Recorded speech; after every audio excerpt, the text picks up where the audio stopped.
The US has proposed a draft resolution to the United States Security Council that would lift sanctions on Syrian President Al-Sharaa ahead of his scheduled visit to the White House that is to take place next week.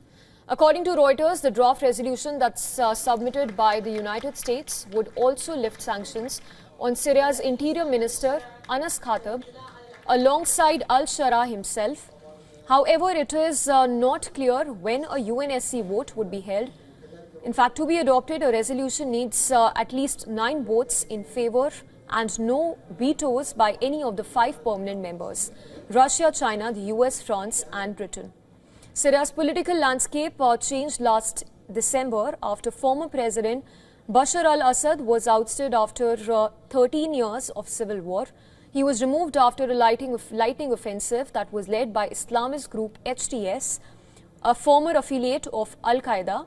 A number of HTS members, including its leader Al-Sharaa and Khatib, are under UN sanctions, such as travel bans, asset freezes and even arms embargoes.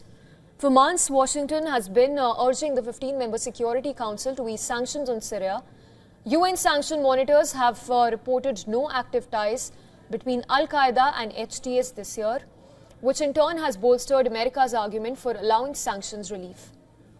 Al-Sharaa has already been granted travel exemptions by a UN sanctions committee this year, which essentially means that his visit abroad is still likely to proceed, even if the draft UN resolution is not adopted before the high-stakes White House meeting takes place. Al-Sharaa's White House visit would also mark the first such trip by a Syrian president.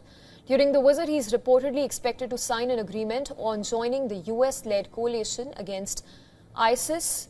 Back in the month of May, Trump had announced a major US policy shift when he had said that he would lift American sanctions on Syria.